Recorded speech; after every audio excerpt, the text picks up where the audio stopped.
যারা এই পৃথিবীতে আবার মানুষ রূপে জন্মগ্রহণ করতে চান এবং যারা এই পৃথিবীতে আর মানুষ রূপে জন্মগ্রহণ করতে চান না, তো এই যে একটা আত্মা অবিনশ্বর, এই আত্মার যে এই সার্কেলটা 84 লক্ষ জনির যে সার্কেল, এটাকে আমরা জীবন চক্র বলি। এবং সৃষ্টি চক্র কোনটা, যেটা সত্য, ত্রেতা, দাপর, কলি, আমাদের এই যে 4টে যুগ, স্বয়ং ঈশ্বর যেখানে গীতা ভাগবত বা বিভিন্ন পুরাণের মাধ্যমে আমাদেরকে নির্দেশ দিয়েছেন, কীট পতঙ্গ থেকে শুরু করে মানুষ, গরু, ছাগল, হাঁস, মুরগি, যে কোনো কিছু হতে পারে। তো এই 84 লক্ষ জনির মধ্যে অন্য কোনো জনিতে কিন্তু সে চলে যাবে বা আবার মানুষ রূপে জন্মগ্রহণ করতে পারে। সে নরকে যেতে হতে পারে, তাকে প্রেত জনিতে যেতে হতে পারে, বা তাকে বিভিন্ন কীট পতঙ্গ, কুকুর, বিড়াল, যে কোনো শরীরে কিন্তু এই আত্মা অন্য কোনো একটা বাড়িতে, অন্য কারোর একটা ঘরের ভেতর আপনাকে চোখ বেঁধে বা ঘর অন্ধকার করে ছেড়ে দেয়া হলো, স্বয়ং ভগবান নির্দেশ করেছেন।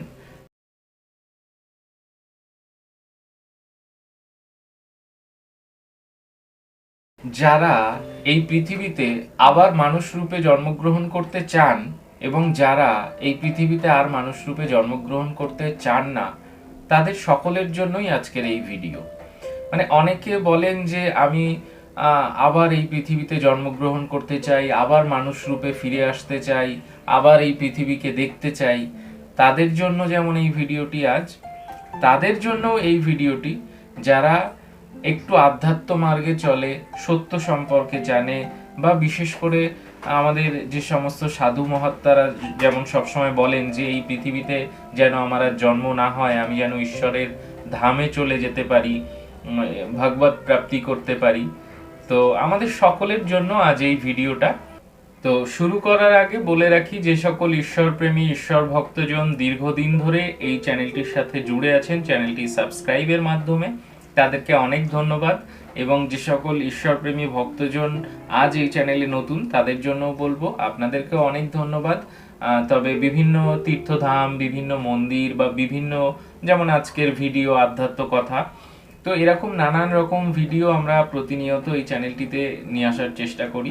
তো সেই সমস্ত ভিডিওর সাথে জুড়ে থাকতে, চ্যানেলটির সাথে জুড়ে থাকতে চ্যানেলটি সাবস্ক্রাইব করুন। ভালো থাকুন সকলে। চলুন শুরু করি আমাদের আজকের যে বিষয়। এই পৃথিবীতে যারা আবার জন্ম নিতে চায় মানুষ রূপে, প্রথমে বলবো তাদের জন্য যে আসলে এই যে জন্ম মৃত্যু, এই যে সৃষ্টি চক্র, এই সৃষ্টি চক্র এবং জীবন চক্র, এই ব্রহ্মাণ্ডের সাধারণত বা প্রধানত, যে যদি আমরা দুটো চক্র ধরি, তো এখানে প্রধানত দুটো চক্র, একটা হলো জীবন চক্র আর একটা হলো সৃষ্টি চক্র। জীবন চক্রটা কি?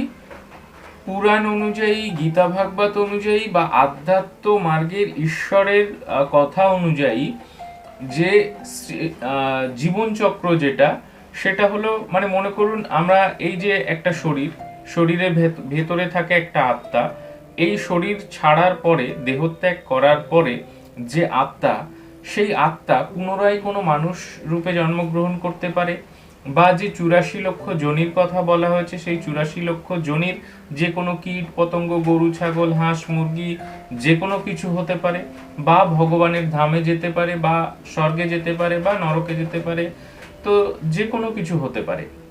তো এই যে একটা আত্মা অবিনশ্বর, এই আত্মার যে এই সার্কেলটা 84 লক্ষ জনির যে সার্কেল, এটাকে আমরা জীবন চক্র বলি। এবং সৃষ্টি চক্র কোনটা, যেটা সত্য, ত্রেতা, দাপর, কলি, আমাদের এই যে 4টে যুগ, পরপর পরপর এই 4টে যুগের একটা চক্র আছে, সেটাকে আমরা সৃষ্টি চক্র বলে থাকি বা যুগের চক্র বলে থাকি।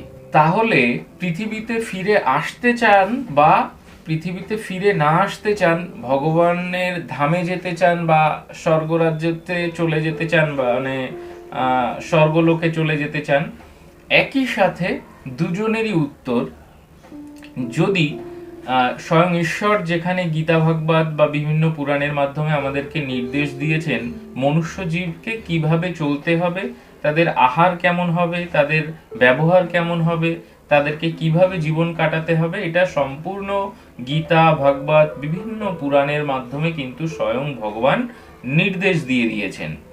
এখন যে সকল মানুষ ভগবানের এই নির্দেশ মানেন না, গীতা ভাগবত পুরাণ কথা মানেন না, তারা নিজেদের মতো করে চলার চেষ্টা করেন, তারা কিন্তু এই মনুষ্য শরীর ছাড়ার পরে হয় নরকে যাবে, না হলে এই যে 84 লক্ষ যোনি, বিভিন্ন কীট পতঙ্গ থেকে শুরু করে মানুষ, গরু, ছাগল, হাঁস, মুরগি, যে কোনো কিছু হতে পারে, তো এই 84 লক্ষ যোনির মধ্যে অন্য কোনো যোনিতে কিন্তু সে চলে যাবে বা আবার মানুষ রূপে জন্মগ্রহণ করতে পারে, সেটা তার কর্মের উপর নির্ভর করে।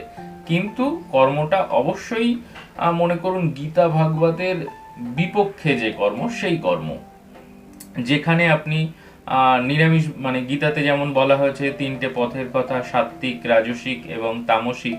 যারা ঈশ্বরের শরণাপন্ন হতে চায়, যারা ঈশ্বরের কথা মেনে চলতে চায়, যারা ঈশ্বরের চরণে নিজেদেরকে সমর্পণ করে, তারা অবশ্যই সাত্ত্বিক পথ অবলম্বন করে, যেখানে দৃষ্টিভঙ্গি সাত্ত্বিক হতে হবে, শোনা সাত্ত্বিক হতে হবে, চিন্তা ভাবনা সাত্ত্বিক হতে হবে, ভোজন সাত্ত্বিক হতে হবে, নিরামিষ ভোজন করতে হবে, বা আমার কথাবার্তা সাত্ত্বিক হতে হবে, যে আমার কথায় যাতে কেউ কষ্ট না পায়, দুঃখ না পায়। তো সম্পূর্ণ সাত্ত্বিক পথ অবলম্বন করতে হবে ঈশ্বরের নির্দেশ অনুযায়ী, গীতা ভাগবত পুরাণ অনুযায়ী। তাহলে কিন্তু সে ভগবানের ধামে যাবে বা স্বর্গতে চলে যাবে। কিন্তু যদি না মেনে চলা হয়, তাহলে কিন্তু তার আবার সম্ভাবনা আছে, যদি প্রচুর পাপ করে ফেলে কেউ, তাহলে এই পুরাণ অনুযায়ী, গীতা ভাগবত অনুযায়ী কিন্তু তাকে নরকে যেতে হতে পারে, তাকে প্রেত যোনিতে যেতে হতে পারে, বা তাকে বিভিন্ন কীট পতঙ্গ, কুকুর, বিড়াল, যে কোনো শরীরে কিন্তু এই আত্মা তার কর্ম অনুযায়ী যেতে পারে।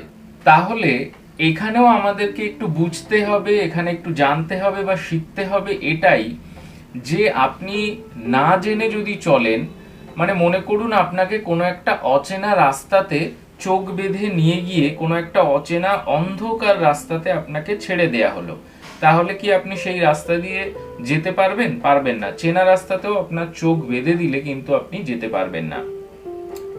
তো একটা অপরিচিত ঘরের মধ্যে, যে ঘরটাতে আপনি কখনো ঢোকেননি, অন্য কোনো একটা এলাকায়, অন্য কোনো একটা বাড়িতে, অন্য কারোর একটা ঘরের ভেতর আপনাকে চোখ বেঁধে বা ঘর অন্ধকার করে ছেড়ে দেয়া হলো, আপনি কিন্তু কোন দিকে খাট বা কোন দিকে আলমারি, কোন দিকে শোকেজ বা কোন দিকে বসার জায়গা, সোফা, কোনো কিছু কিন্তু আপনি খুঁজে পাবেন না। কিন্তু এটা নিজের ঘর যদি হতো তবু কিছুটা হতো জানা।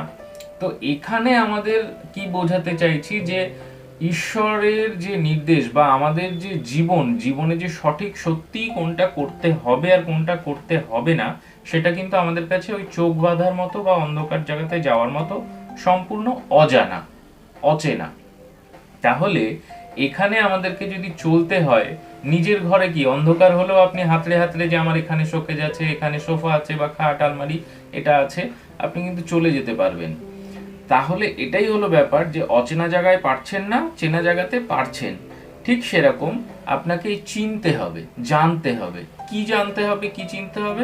ঈশ্বরের নির্দেশ, ঈশ্বরের গীতা ভাগবত পুরাণ কথা, যে কিভাবে চলতে বলেছেন ঈশ্বর, কিভাবে চললে আপনি নরকে যাবেন, কিভাবে চললে আপনি স্বর্গে যাবেন, কিভাবে চললে আপনি ভগবানের ধামে যাবেন, বিভিন্ন যে লোক আছে সেই সমস্ত জায়গাতে যাবেন, বা কিভাবে চললে আপনি কীট পতঙ্গ, কুকুর যোনি পাবেন, বা কিভাবে চললে আপনি মনুষ্য জন্ম আবার আপনাকে ফিরে আসতে হবে।